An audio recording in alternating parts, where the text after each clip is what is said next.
Good evening guys. Electronics আমরা start করতে চলেছি। ইলেকট্রনিক্স চ্যাপ্টারে বা এটাকে আমরা যেভাবে বইয়ে আছে, চ্যাপ্টারটার নাম হয়তো অর্ধপরিবাহী আকারেও দেওয়া আছে। অর্ধপরিবাহী মানে সেমিকন্ডাক্টর, বা যেটাকে আমরা বলি যে যার পরিবাহিতা কন্ডাক্টিভিটি পরিবাহী কন্ডাক্টর এবং অর্ধপরিবাহী কুপরিবাহী বা অন্তরক ইনসুলেটরের মাঝামাঝি। তাহলে এই চ্যাপ্টারটা অ্যাকচুয়ালি ইলেকট্রনিক্স অংশের মধ্যে পড়ছে, আর আমাদের বইয়ে হয়তো এটা দেওয়া থাকতে পারে অর্ধপরিবাহী।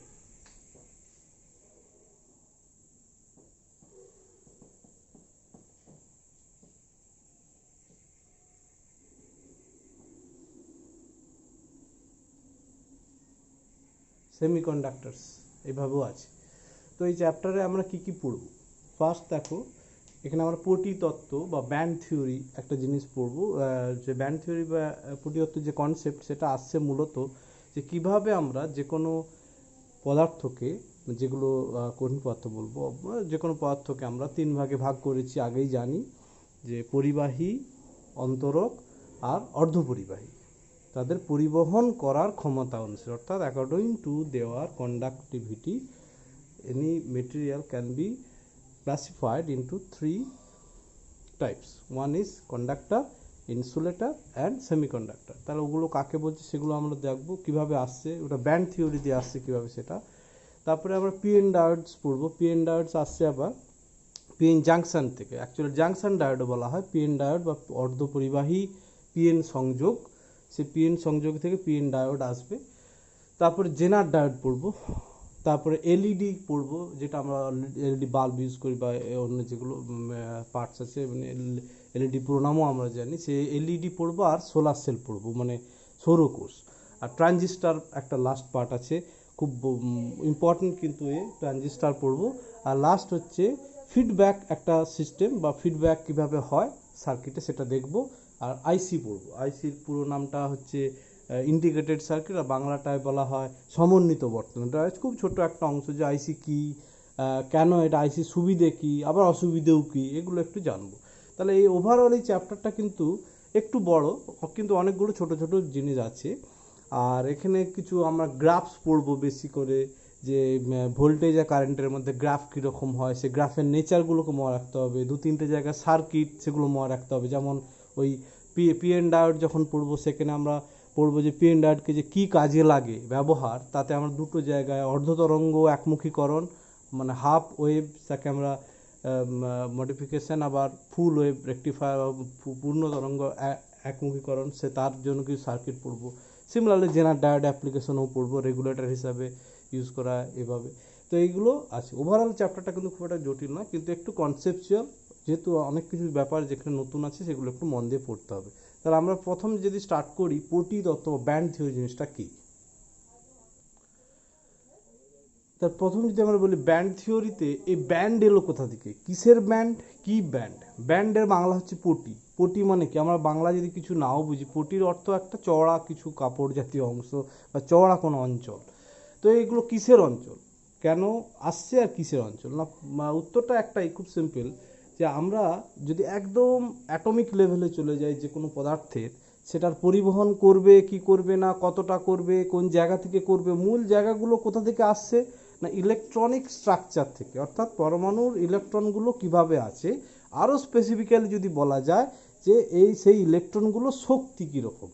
তাহলে সেই শক্তিগুলোকে এবার আমরা বলছি, যে যদি এমন হয় যে ছোট ছোট অনেক শক্তি স্তর, তাকে আমরা বলছি এনার্জি লেভেল। সেটাকে আমরা বলবো যে শক্তির একটা স্তর, এনার্জি লেভেল বা শক্তি স্তর।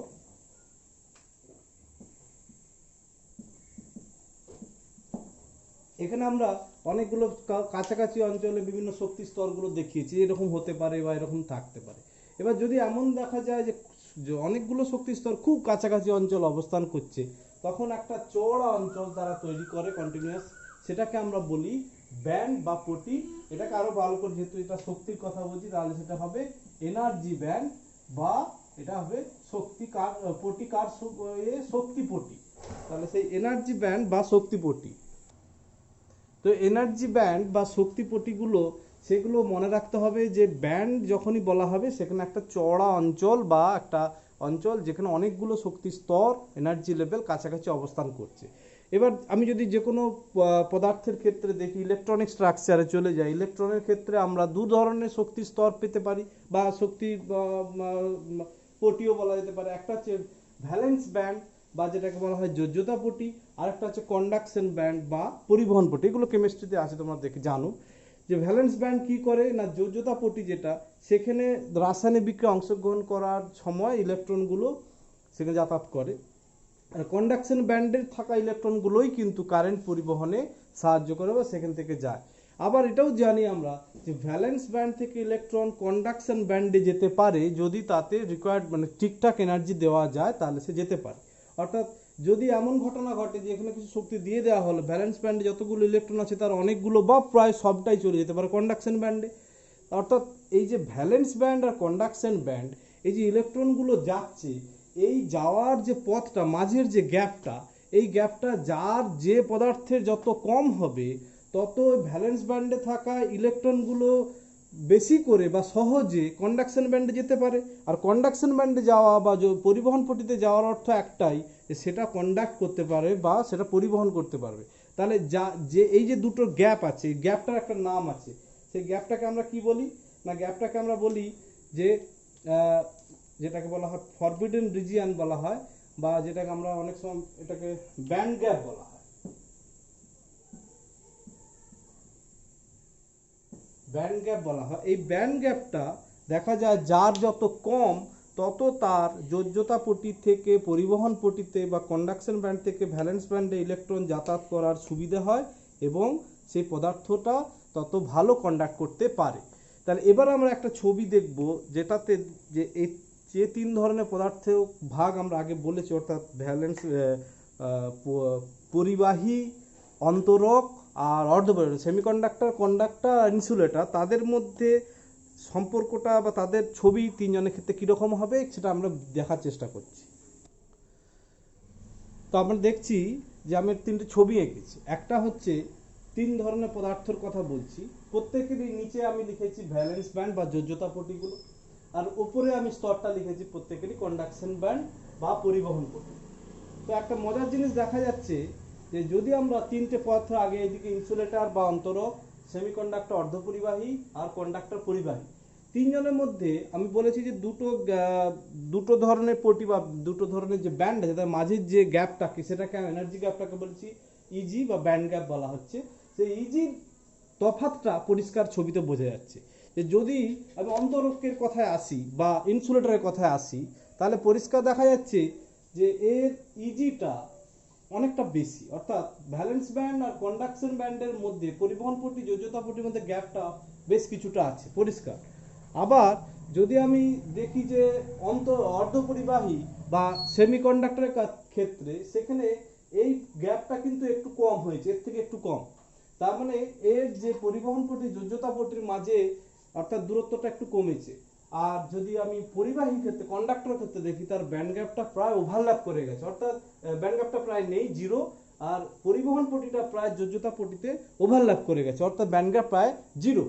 তাহলে এই তিন ধরনের পদার্থের এই ছবিটা থেকে একটা জিনিস পরিষ্কার হলো যে এই তিনটের মধ্যে সব থেকে ভালো পরিবহন করতে পারবে, কারণ যোজ্যতা পটি আর পরিবহন পটির মাঝে প্রায় কোনো গ্যাপ না থাকায় ইলেকট্রন যেগুলো যোজ্যতা পটিতে আছে খুব সহজে পরিবহন পটিতে যাতায়াত করতে পারবে।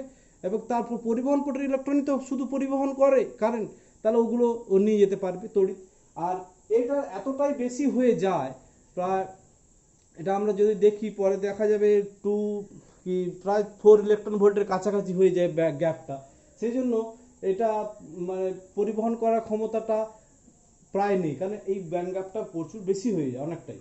আবার যদি আমি এই অর্ধপরিবাহীতে দেখি, ঠিক এই দুজনের যেন মাঝামাঝি আছে ব্যান্ড গ্যাপটা। তার মানে আমি যদি একটু শক্তি দিয়ে এখানে যে ইলেকট্রনগুলো আছে, অর্থাৎ ওই ভ্যালেন্স ব্যান্ডে যোজ্যতা পটিতে, সেগুলো কিন্তু সহজে পরিবহন পটিতে যেতে পারে এই শক্তির সাহায্যে। এটাই হচ্ছে এই অর্ধপরিবাহীর ক্ষেত্রে সবচেয়ে বড় অ্যাডভান্টেজ।